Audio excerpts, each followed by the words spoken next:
Alors pour le groupe Duval, l'organisation des Jeux Olympiques a plusieurs impacts.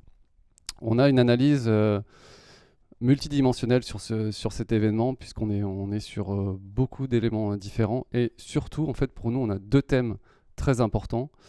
On a la notion d'héritage, qui est apparue dès la candidature des Jeux Olympiques, avec la nécessité, en fait, de créer des projets qui étaient pérennes, et deux niveaux d'équipement au sein des Jeux Olympiques. Les équipements qui étaient construits pour les Jeux. Et s'ils étaient construits, les collectivités devaient être responsables sur leur pérennité et trouver des nouveaux modèles.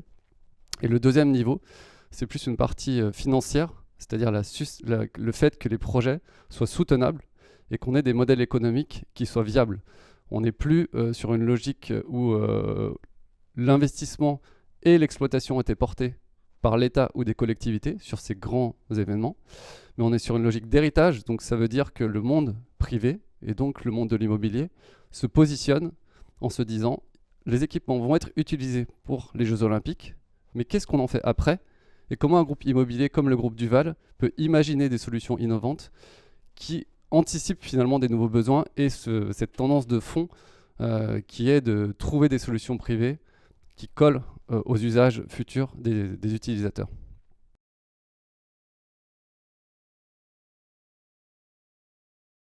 Et pour repartir sur la partie plus macroéconomique, on a accompagné via le groupe Duval et sa filiale spécifique Duval Conseil qui intervient aux côtés soit du monde privé, soit des collectivités pour les aider à concevoir des projets qui soient pertinents vis-à-vis de l'évolution des modèles. On s'est rendu compte qu'il y avait une vraie tendance qui était de créer des thématiques. À l'époque, on parlait de clusters, mais c'était avant le Covid. Et aujourd'hui, on est plus sur des thèmes qui doivent irriguer un territoire. Donc on n'est plus seulement sur un équipement sportif, sur un équipement qui va accueillir les Jeux Olympiques, mais on cherche une accroche. La notion d'héritage aussi nous a orientés vers ces accroches pour développer des thèmes. Nous, avec le groupe Duval, on a pensé que l'inclusion, la filière handicap, le sport santé, la prise en compte de la sédentarité, ces thèmes très forts de société devaient intervenir dans la conception des équipements. Les équipements olympiques ont repris ces thèmes, puisque dès la candidature des Jeux de 2024 pour Paris, on intégrait la notion de handicap en tant qu'héritage. La Seine-Saint-Denis, le département de la Seine-Saint-Denis a pris en compte cet élément et a lancé le projet du Prisme, qui va être le premier projet européen d'inclusion universelle. Pour nous, c'est déterminant puisqu'il y a à la fois la prise en compte du handicap physique, et ça, c'est pris en compte en tant qu'immobilier, mais également le handicap mental dans toutes ses diversités. Et ça, c'est une vraie innovation qui est amenée dans le cadre des Jeux Olympiques. Ce thème, cet éclairage qui va venir très fort sur les Jeux Paralympiques. Avec le groupe Duval, on pense qu'il y a pour les Jeux Paralympiques une opportunité de mettre en lumière ces nouvelles façons d'utiliser l'immobilier qui inclut l'ensemble de la population, puisque j'en reviens sur le handicap mental, il est très peu pris en compte en France aujourd'hui.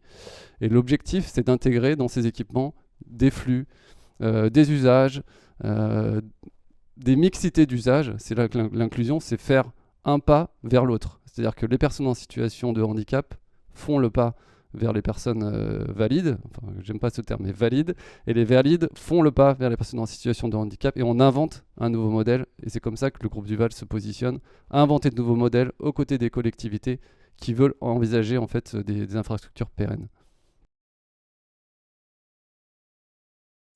Alors l'aventure olympique en termes d'impact immobilier, déjà c'est un accélérateur. Les Jeux Olympiques, c'est un accélérateur sur plein de dimensions différentes, les transports, des constructions nouvelles qui viennent réhabiliter des quartiers. La Seine-Saint-Denis qui a été mise en avant à travers le village olympique, le village des médias du Nid-le-Bourget. Ces nouvelles constructions du centre aquatique, de l'Adidas Arena, qui sont aussi des équipements qui vont s'inscrire sur le long terme. Donc les Jeux Olympiques, ils ont accéléré en fait ces projets dans un temps court et ont permis en fait de les lancer d'un point de vue immobilier. Mais pour nous, en fait, c'est plus large que ça. Pour le groupe Duval, il y a un changement de modèle. Les Jeux Olympiques, pour nous, il y a un avant Jeux Olympiques. Tout le monde parle d'héritage des Jeux Olympiques, mais il y va y avoir un après Jeux Olympiques. Et on est déjà dans l'après aujourd'hui. Et l'après Jeux Olympiques, il va, en tout cas dans le domaine sportif, mais on le constate aussi dans le domaine immobilier, il va demander des innovations radicales. Aujourd'hui, l'immobilier, on le voyait comme un contenu. On crée du contenu et on avait des usages qui étaient définis. Demain, on pense que les usages vont changer, mais vont changer d'une manière très rapide, influencés par les nouvelles technologies, influencés par l'intelligence artificielle, influencés par cette manière de consommer différente des gens qui va vers les communautés au bon sens du terme. Le Covid a accéléré ce phénomène et on l'a vu dans l'e-sport, des communautés qui se créent autour de streamers qui sont très engagés dans leur contenu et qui ne sont pas seulement numériques. En fait, cette révolution numérique est en train de basculer vers une réalité physique et l'immobilier doit anticiper ce basculement. Avec Duval Conseil, on a accompagné l'agglomération de Grand Paris Sud dans le cadre de son projet qui est une nouvelle salle de spectacle à Évry-Courcouronnes. C'est la première fois qu'un club e-sport devient résident au sein d'une arène. Et on constate en fait la puissance de ce changement de paradigme sur ces usages nouveaux de numérique, d'e-sport et finalement quelles conséquences immobilières pour ces projets. On est là pour les accompagner. Le groupe Duval, c'est son ADN, l'agilité, la créativité. Donc on va accompagner nos clients, à la fois publics et privés, pour développer des projets qui aillent dans ces nouvelles tendances en fait. On est dans cette logique.